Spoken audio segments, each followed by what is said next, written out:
Infinity investing is not a book. You shouldn't just think of it as something I'm just going to pick up and read. It's really a roadmap, and it's taking you towards a destination where you no longer have to work. We look at your net worth very differently than what you're going to hear about in banks or when you go to a financial advisor. Like, I could be a millionaire on paper, but if I lost my job or if I got hit by a recession, I'm going to be in deep, deep doo-doo. And the reason I know this is because I watched millionaires, people with tens of 20s of millions of dollars, lose it all during recessions, during pandemics, after terrorist attacks. All of those things are very, very true. Or when the market shakes out because they're over leveraged. We see it over and over and over again. It plays itself out. And so what infinity investing is designed to do is to put up a little bit of a reality and say, hey, what it really comes down to is, do I have the freedom to do what I want to do?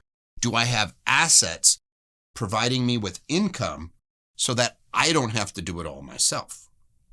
So when I look at infinity investing and when I look at your net worth, I'm counting the number of days you could live off of rents, royalties, dividends, interest, or short-term capital gains on the sale of your dividend-producing securities.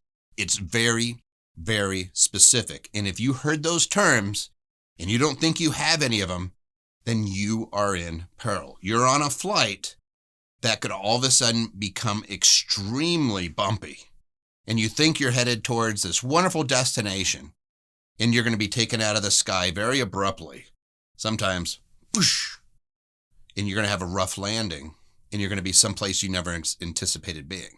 And so what we want to do is make sure that we don't experience that. And the way you smooth it out is you calculate, how much do I need to have to live the way I want?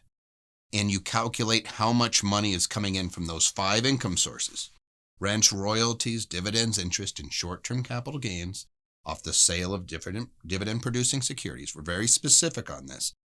And the reason being is because those are the things that are going to come in regardless of me having to go to work.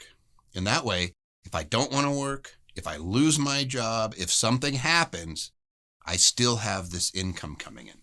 This is what the rich do. This is what they've been doing for centuries. This is what you should be doing if you want to have the life of leisure that they enjoy. And I'm not saying all you're going to do is go on vacation. No, but it is extremely freeing when you realize that when you go to work, it's because you want to. If I want to go do something, maybe I change my career because I don't have to make X dollars. I can do it because I really, really enjoy it.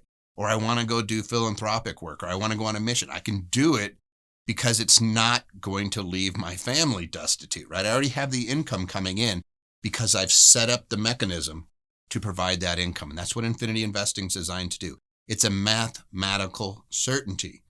When you start running numbers, numbers don't lie, and you can reverse calculate exactly what you would need to provide. And it's just that easy. Either I buy more assets that produce more income, or I lower the amount that I need to live on. 2 things. Could I cut back on some fat and lower that? Certainly. Most people choose to, hey, I'm going to increase the amount of assets I have so I can live the way I want. But it's really that simple. And once you start looking at those things, the world becomes very, very small as far as things that you should be doing, the type of assets that you should be investing in, the types of liabilities you should be avoiding. Everything becomes very, very simple. Now, I say simple, doesn't mean easy. Simple is, if I want to lose weight, burn more calories, consume less calories, right? Burn more calories than you're bringing in, you'll lose weight. Mathematical certainty, right? It's the same thing when you're dealing with money, is you could still apply those, but you still have to have that discipline to do the things daily, weekly, monthly, annually that are necessary to build up that portfolio that's going to provide you the freedom.